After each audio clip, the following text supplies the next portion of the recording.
Euro cup ആവേശം കിരീട പോരാട്ടത്തിൽ എത്തി നിൽക്കുകയാണ്. മുൻജാമ്യന്മാരായ സ്പെയിൻ ഫൈനലിൽ ഞായറാഴ്ച രാത്രി ആദ്യ കിരീടം ലക്ഷ്യമിടുന്ന ഇംഗ്ലണ്ടിനെ നേരിടും. മ്യൂണിക്കിൽ രാത്രി 12:30-ക്കാണ് ഫൈനൽ തുടങ്ങുക. കരുത്തരായ നെതർലൻഡ്സിനെ തോൽപ്പിച്ചാണ് ഇംഗ്ലണ്ട് ഫൈനലിലേക്ക് മുന്നേറിയത്. സ്പെയിൻ മുൻജാമ്യന്മാരായ ഫ്രാൻസിനെ നാട്ടിലേക്ക് മടക്കിയാണ് കലാശപ്പോരിന് ടിക്കറ്റ് ഉറപ്പിച്ചത്. ഇരു ടീമും സെമിയിൽ ആദ്യം ഗോൾ വഴങ്ങിയിട്ടും ജയം നേടിയെന്ന പ്രത്യേകതയുണ്ട്. ടൂർണമെന്റിൽ ഏറ്റവും മികച്ച സ്ഥിരതയോടെ കളിച്ച ടീമാണ് സ്പെയിൻ. എല്ലാ കളിയും ജയിച്ചെത്തുന്ന സ്പെയിൻ തന്നെയാണ് ടൂർണമെന്റ് ഫേവറേറ്റ്സ്. ഗ്രൂപ്പ് ഘട്ടത്തിൽ തപ്പിത്തടഞ്ഞ ഇംഗ്ലണ്ട് ഓരോ കളി കഴിയുന്തോറും കെട്ടുറപ്പുള്ള സംഘമാവുന്നുണ്ട്. ഫൈനലിൽ സ്പെയിൻ തന്നെയാണ് ഫേവറേറ്റ്സ് എന്ന് ഇംഗ്ലണ്ട് കോച്ച് ഗാരത്ത് സൗത്ത്ഗേറ്റും സമ്മതിക്കുന്നു. എന്നാൽ ഇംഗ്ലണ്ട് ഇതിനെയെല്ലാം അതിജീവിച്ച് ആദ്യ കിരീടം സ്വന്തമാക്കാൻ സജ്ജരായെന്നും സൗത്ത്ഗേറ്റ് അവകാശപ്പെട്ടു.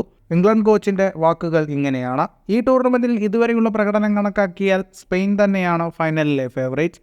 മികച്ച താരങ്ങളാണ് സ്പാനിഷ് നിരയിലുള്ളത്. മാത്രമല്ല, ഞങ്ങളെക്കാൾ ഒരു ദിവസം കൂടുതൽ വിശ്രമം അവർക്ക് കിട്ടിയെന്നത് വളരെ പ്രധാനപ്പെട്ട കാര്യമാണ്. ഫൈനലിൽ ഇതുവരെ കാണാത്തൊരു ഇംഗ്ലണ്ടിനെ നിങ്ങൾക്ക് കാണാനാവും.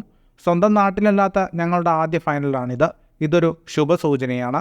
53 വർഷത്തെ കാത്തിരിപ്പ് അവസാനിപ്പിച്ച് ഇംഗ്ലണ്ട് യൂറോ കപ്പ് നാട്ടിലേക്ക് കൊണ്ടുപോകും. താരങ്ങളുടെ ഇതുവരെയുള്ള പ്രകടനത്തിൽ ഞാൻ സന്തുഷ്ടനാണ്. ടീമിൽ എല്ലാവരും വലിയ ആവേശത്തിലാണ്. ഫസ്റ്റ് 11-ലുള്ളവർ മാത്രമല്ല, ബെഞ്ചിലിരിക്കുന്നവർക്കും വലിയ റോളാണ് നിറവേറ്റാനുള്ളത്. സെമിയിൽ ഇത് എല്ലാവരും കണ്ടതാണ്.